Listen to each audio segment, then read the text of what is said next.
Hey guys, it's Liz from Blue and Hazel, and I'm glad that you're here to make a popcorn garland with me today. So if you have never made one of these before, you're in for a treat because they're really fun, really simple. You can do it with your kids while you listen to an audiobook, while you even watch a movie or whatever you want. So it's really cheap to make, very festive, and something that you can wrap around your tree when you're done. So all you're going to need today is some popcorn. Now I popped this popcorn on my stove just in a regular pot with about 2 tablespoons of oil and a half a cup of kernels on about medium high with a lid on top. So I just kind of shook the pan every once in a while until the popcorn kernels started popping. Once they finished, I took it off the stove, and that's what we're using today. Nothing on it after that. I'm gonna use some plain white sewing string. You could use any color you want, but if it's white or beige, that will kind of be more camouflage with the popcorn. And then you will want some scissors to cut that string with, and also a sewing needle. So the sewing needle, I'm just using a small regular one, helps it to push it through the popcorn kernel really easily. Let's go ahead and turn the camera around and get started.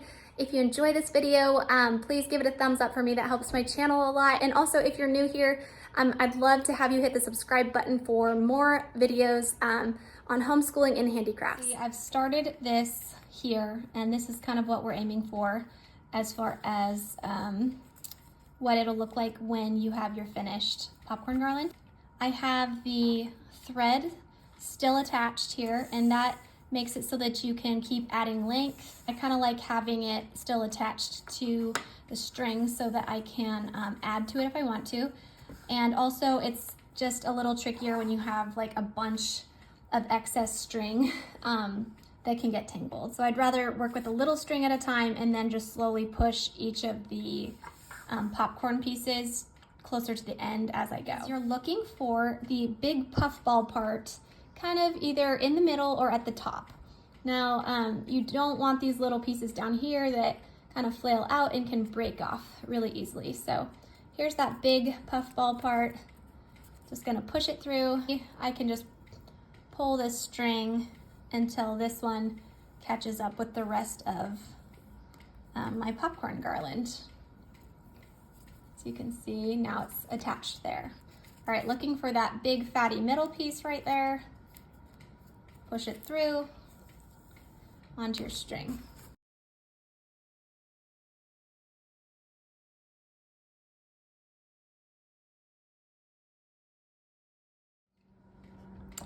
Okay, so I want to show you what just happened so that you can kind of learn from my mistake. But I have a big old tangle. I was chatting with my son for a minute and did not pay attention to my string here, and it just got all tangled up. And so what I'm gonna do, if this happens to you, just go to the closest spot where you can snip off the tangle, and we'll just say goodbye to these sad little pieces of popcorn. Now I'll go ahead and rethread the needle onto here. And so I lost some of those ones that got tangled, but I still have this thread that's attached here that's also still attached to my thread here. So that's another good reason why you don't want your string to be too long, and you also want to keep it attached to your thread if you can, so that you can add to it if something happens and you get a big tangle. So this is threaded now, and I'll start with a much shorter string. You can see my needles here, and there's not a lot of string to get tangled on.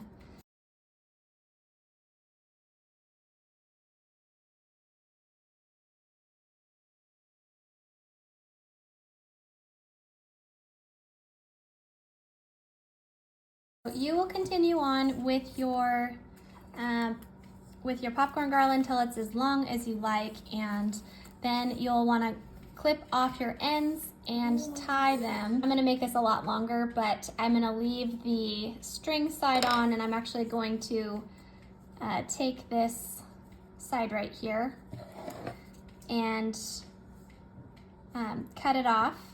So cut it off from the needle, and everything else can kind of come down a little bit, and then you're going to have to tie this last string right here. So I would recommend tying it around your piece of popcorn right here, and maybe even do that 2 or 3 times. All right, so I'm gonna double knot it now. I wrapped it around the popcorn a few times, and so that's not going anywhere. You can do that at both ends when you're finished. There you have it. If you enjoyed this video, please give it a thumbs up, and I'd love to see your creations over on Instagram. I'm blue.and.hazel over there. Hope you guys have a Merry Christmas, and enjoy making these with your family.